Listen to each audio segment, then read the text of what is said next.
ජේසු පිහිටයි. දෙවියන් වහන්සේගේ නාමයෙන් ඔබ පිළිගන්නවා. අද 2026 මාර්තු 7 වනදා සෙනසුරාදා දවස. ඉතින් තවත් සතියක් අපේ දෙවියන් වහන්සේ ඔබව මාව ආරක්ෂා කළ නිසා අපි දෙවියන් වහන්සේට ස්තුතිවන්ත වෙන්න ඕනේ. හොඳයි, අද අපි බලමු උන්වහන්සේගේ වචනෙන් කුමක්ද කියන්නේ කියලා. අද මම ඔබ සමග කතා කරන්නේ බයිබලයේ එක්තරා පුද්ගලයෙක් ගැන. ඒ තමයි දාවිත් රජ. දාවිත් කියන්නේ ඊශ්‍රායල්හි සිටි බලවත්ම රජ. ඔහු කොපමණ බලවත්ද කියනවා නම් ඔහුට සියලු රාජ්‍යයන් බයපත්ව සිටියා. අපිට සිතන්න පුළුවන් මේ දාවිත් සියලු දක්ෂතා අතරින් පූර්ණව හිටපු මිනිසෙක් කියලා. නේද?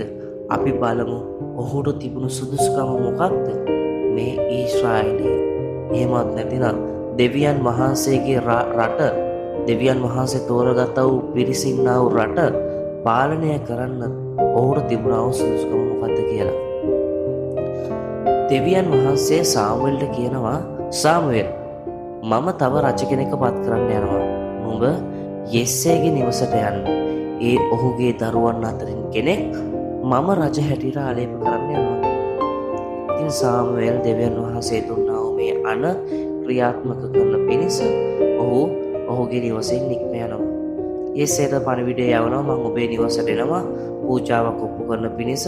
ඔබත් ඔබේ දරුවනුත් සූදානමින් ඉන්න කියලා. ඉතින් කොහොම හරි සාමුවෙල් ඔහුගේ නිවසට ගිහිල්ලා සියලු දෙනාව පවිත්‍ර කරලා දෙවියන් වහන්සේ දුන් නියෝගය ඉෂ්ට කරන්න හදනවා. ඒ වෙලාවේ සාමුවෙල් දකිනවා යෙස්සේගේ ලොකු පුතා එලියාබ් දෙස. සාමුවෙල් හිතින් හිතනවා, මෙයා තමයි නියම පුද්ගලයා. දෙවියන් වහන්සේ නියම තැනින් තමයි රජෙක්ව තෝරන්න යන්නේ. මේ වෙලාවේ දෙවියන් වහන්සේ සාමුවෙල්ගේ හදවතට කතා කරලා කියනවා, සාමුවෙල්, ඔයා බලන්නේ පිට අතර පෙනුම. දෙවියන් වහන්සේ බලන්නේ මනුෂ්‍යයා දෙසවත්, උස දෙසවත්, ඔහුගේ හැකියාවන් දෙසවත් නෙමෙයි. දෙවියන් වහන්සේ වන මම බලන්නේ මනුෂ්‍යයාගේ හදවත. ඉතින් මගේ ප්‍රේමණීය සහෝදරයා සහෝදරිය, අපේ දෙවියන් වහන්සේ දාවිත් තෝරන්න අවස්ථාවේදී දෙවියන් වහන්සේ බැලුවේ දාවිත්ගේ හදවත දෙස. දාවිත් බැටළුවන් බලාගන්න වෙලාවට මොකද්ද කරේ? හැම වෙලාවෙම එයා ගාව තිබ්බ අර පොඩි වීණාව අරගෙන එයා ලස්සනට මියුසික් එක ප්ලේ කරන ගම දෙවියන් වහන්සේට ප්‍රශංසා කළා. දෙවියන් වහන්සේත් එක්ක දාවිත් තනි වුණා. දෙවියන් වහන්සේගේ නාමය එසෙව්වා. ඉදා ගොලියත් ඇවිල්ලා දෙවියන් වහන්සේගේ නාමයට අපහාස කරනකොට මුළු ඊශ්‍රායල් සෙනගක් නිශ්ශබ්දව ඉන්නකොට දාවිත්ගේ හදවතට මහත් කේන්තියක් ආව. දෙවියන් වහන්සේට විරුද්ධවයි මේ මිනිස්සයා කතා කරන්නේ කියලා. ඉතින් ප්‍රේමණීය සහෝදරයා සහෝදරිය, මම විශ්වාස කරනවා දෙවියන් වහන්සේ ඔබෙනුත් මගෙනුත් බලාපොරොත්තු වෙන්නේ අපේ ජීවිතවල භෞතික දේවල් නෙමෙයි. අපේ අභ්‍යන්තරයේ තියෙන අපේ හදවතින් උන්වහන්සේට ආදරය කරනවා. අපි හදවතින් උන්වහන්සේ නිරන්තරයෙන් ලං වෙලා ඉන්නවා. මම විශ්වාස කරනවා දාවිත් රජව ඉහළට ගෙනිච්ච දෙවියන් වහන්සේ ඔබගේ මගේ ජීවිතය ඉහළට ගෙන යන සූදානමින් ඉන්නවා.